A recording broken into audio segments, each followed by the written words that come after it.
In order to better understand why a meal of prime beef is so significant, we have to take a closer look at where it all started.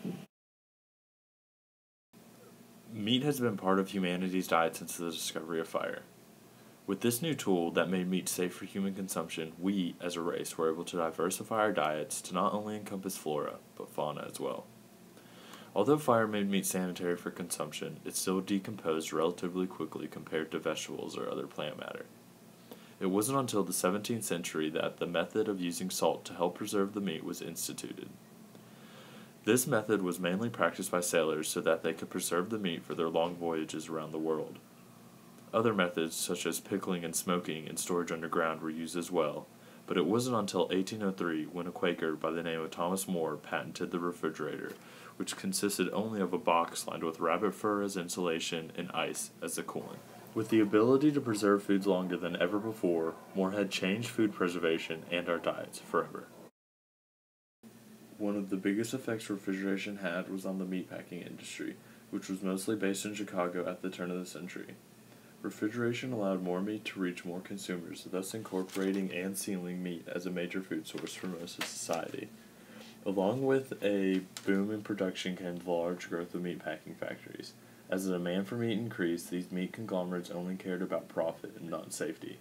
Not until 1906 did the government, after Upton Sinclair's novel The Jungle sparked national concern, did they intervene in the procession of meat and introduce the Pure Food and Drug Act, which would prevent the manufacture, sale, transportation of adulterated or misbranded foods, drugs, medicines, and liquor, and the Federal Meat Inspection Act, which prohibited the sale of adulterated or misbranded meat and meat products for food and ensured that meat and meat products were slaughtered and processed in sanitary conditions. The United States Department of Agriculture is charged with enforcing these laws, and they inspect all of the meat and poultry consumed by the United States. In regards to the grading of the meat, the packer must request and pay a federally certified inspector to personally inspect the meat. The inspector will use 8 different types of grades, and when viewed here in this pyramid, we can see that only about 30% of all the meat graded is labeled USDA certified prime beef. Although choice and select meat have the same characteristics as prime beef, the meat labeled prime is considered the most flavorful, tender, and well-marbled meat on the market. To ensure that this criteria is met, the cattle owners ensure that the meat being graded comes from the youngest, healthiest, most well-fed cattle they own. The younger cattle helps to keep the meat tender because the older the cattle gets, the leaner its meat becomes, thus diminishing its suppleness.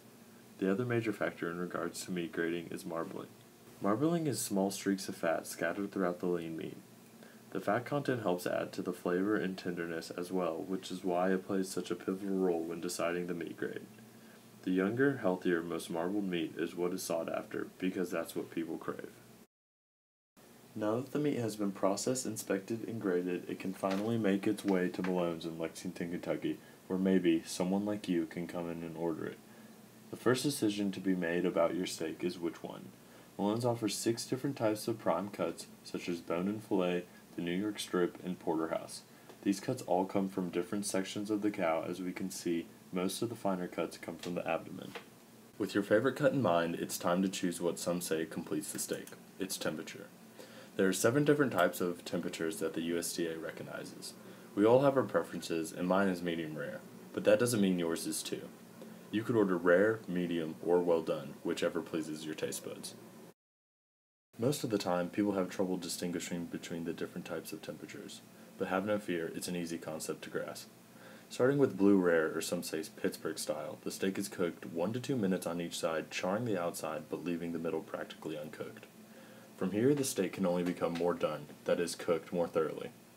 As you progress from blue rare to medium, and so on, we see a darkening of the meat along with a more cooked outside until all of the red and pink meat is turned darker and the outside of your steak is practically charred, which some refer to as overcooked. If you ever have any trouble determining what types of tenderness you desire, always refer to your hand.